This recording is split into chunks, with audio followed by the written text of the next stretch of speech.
22. Coisas tolas que eu fiz. Eu tenho um arquivo em meu fichário de arquivos pessoais marcado com FTD, que é a sigla para Full Things I Have Done. Coisas tolas que eu fiz. Coloquei naquele fichário os registros escritos das coisas tolas das quais eu me sentia culpado. Às vezes, dito memorandos à minha secretária, mas às vezes eles são tão pessoais, tão estúpidos, que tenho vergonha de ditá-los, então eu mesmo os escrevo. Ainda me lembro de algumas críticas sobre Dale Carnegie que coloquei nos meus arquivos de FTD há 15 anos. Se eu tivesse sido completamente honesto comigo mesmo, teria um fichário completamente lotado destes memorandos de FTD e poderia repetir, com toda a honestidade, o que o rei Saul disse há 13 séculos. Eu banquei o tolo e errei muito. Quando tiro os arquivos de FTD e releio as críticas que escrevi sobre mim mesmo, elas me ajudam com o pior problema que já enfrentei: controlar Dale Carnegie. Eu costumava culpar os outros pelos meus problemas, mas à medida que fui envelhecendo e me tornando mais sábio, eu espero, percebi que eu mesmo, em última análise, sou o culpado pela maioria das minhas infelicidades. Muitas pessoas descobrem isso à medida que vão envelhecendo. Napoleão disse a Santa Helena: "Não posso culpar a mais ninguém a não ser eu mesmo pela minha queda. Eu tenho sido o meu maior inimigo, a causa do meu próprio destino desastroso." Deixe-eu lhe contar sobre um homem que conheci, que era um artista quando se falava em autoavaliação e autogerenciamento. O seu nome foi H.P. Howell. Quando a notícia de sua morte repentina na farmácia do Hotel Ambassador, em Nova York, foi divulgada para toda a nação em 31 de julho de 1944, Wall Street entrou em estado de choque, porque ele era o líder financeiro da América, presidente da diretoria do Commercial National Bank and Trust Company e diretor de várias grandes empresas. Foi criado com pouca educação formal e começou a sua vida profissional como empregado de uma loja do interior. Mais tarde, se tornou gerente de crédito da US Steel e cresceu em cargos e poder. Há anos eu mantenho um diário demonstrando todos os compromissos que tenho durante o dia. O Sr. Howell me disse quando pedi que me contasse os motivos de seu sucesso: "A minha família nunca planeja nada para mim nos sábados à noite, porque sabe que eu devoto estes momentos a uma autoavaliação e revisão e avaliação do meu trabalho da semana. Após o jantar, eu fico sozinho, abro meu diário e penso sobre todas as minhas entrevistas, discussões e reuniões realizadas desde segunda-feira de manhã. Pergunto a mim mesmo que erros eu cometi desta vez, o que eu fiz certo e de que forma poderia melhorar o meu desempenho. Que lições eu posso aprender com aquela experiência? Às vezes, eu vejo que essa revisão me deixa muito infeliz. Às vezes, me surpreendo com as minhas próprias mancadas. É claro que, com o passar dos anos, essas mancadas se tornaram menos frequentes. Esse sistema de autoanálise continuou ano após ano e já fez para mim mais do que qualquer outra coisa que tentei. Talvez H.P. Howell tenha emprestado essa ideia de Ben Franklin. A única diferença é que Franklin não esperava até sábado à noite. Ele fazia uma autoanálise severa todas as noites e descobriu que tinha 13 falhas sérias. Aqui estão 3 delas: perder tempo, se preocupar com coisas banais e discutir e contradizer os outros. O velho e sábio Ben Franklin percebeu que, a não ser que eliminasse estas desvantagens, não iria chegar a lugar nenhum. Então, ele batalhava contra uma de suas falhas por uma semana e mantinha um registro de quem havia vencido a luta a cada dia. Na semana seguinte, pegava outro mau hábito, colocava um par de luvas e, quando o sino tocava, saía de seu canto para lutar. Franklin manteve esta batalha contra suas falhas por mais de 2 anos. É por isso que se tornou um dos homens mais influentes e mais amados que esta nação já produziu. Albert Hubbard disse: "Todo homem é um grande idiota por pelo menos 5 minutos ao dia. A sabedoria consiste em não exceder este limite." O pequeno homem fica irado com uma pequena crítica, mas o homem sábio está disposto a aprender com aqueles que o censuram e reprovam e disputam o caminho com ele.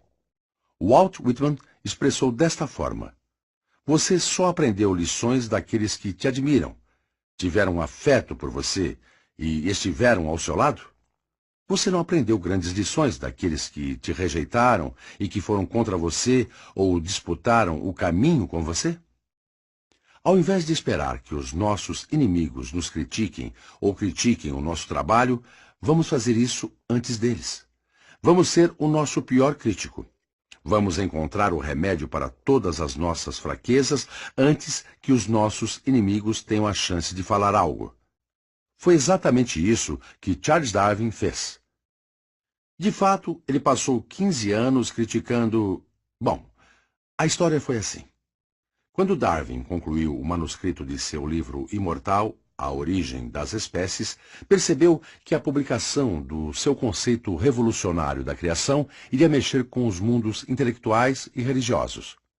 Então ele tornou-se o seu próprio crítico e passou outros 15 anos checando os seus dados, desafiando a sua razão e criticando as suas conclusões. Suponhamos que alguém te chamasse de grande idiota. O que você faria? Você ficaria irado? Indignado?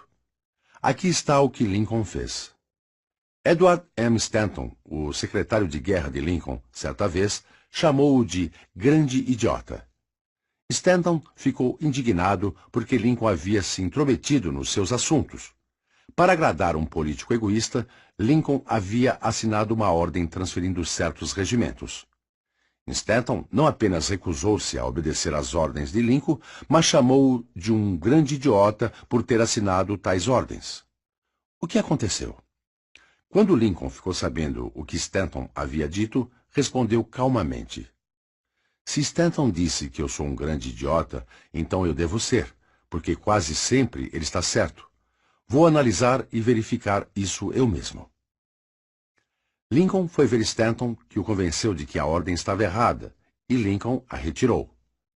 Lincoln aceitava a crítica quando ela era sincera, baseada em conhecimento e oferecida como uma crítica construtiva.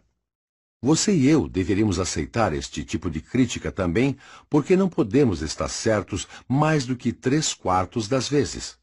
Pelo menos, isso era tudo o que Theodore Roosevelt disse que poderia esperar quando estava na Casa Branca. Einstein, o maior pensador de nossos dias, confessou que as suas conclusões estavam erradas 99% do tempo. As opiniões de nossos inimigos, disse La Rochefoucauld, chegam mais próximas da verdade sobre nós do que as nossas próprias opiniões.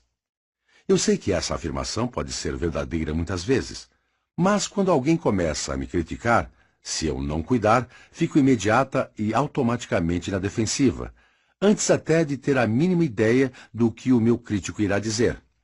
Fico decepcionado comigo mesmo toda vez que faço isso. Todos nós temos a tendência de ressentir a crítica e aceitar o elogio, independentemente da crítica ou do elogio ser justificado. Não somos criaturas lógicas. Nós somos criaturas emotivas. A nossa lógica é como uma canoa jogada de um lado para o outro numa tempestade no mar profundo e escuro da emoção. Se ouvirmos que alguém falou mal de nós, não vamos tentar nos defender. Todos os tolos fazem isso. Vamos ser originais e humildes e inteligentes. Vamos confundir o nosso crítico e ganhar o aplauso para nós mesmos, dizendo: se o meu crítico soubesse de todas as minhas outras falhas, teria me criticado muito mais severamente do que fez. Nos capítulos anteriores, falei sobre o que você deve fazer se for criticado injustamente. Mas aqui está outra ideia.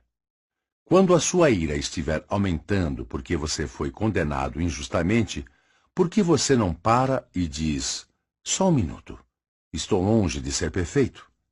Se Einstein admite estar errado 99% do tempo, talvez eu esteja errado em pelo menos 80% do tempo.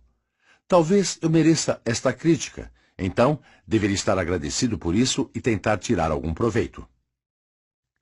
Charles Luckman, o ex-presidente da Pepsodent Company gastou $1 milhão por ano colocando Bob Hope no ar. Ele não olhava as cartas que elogiavam o programa, mas insistia em olhar as cartas de reclamação porque sabia que poderia aprender algo com elas.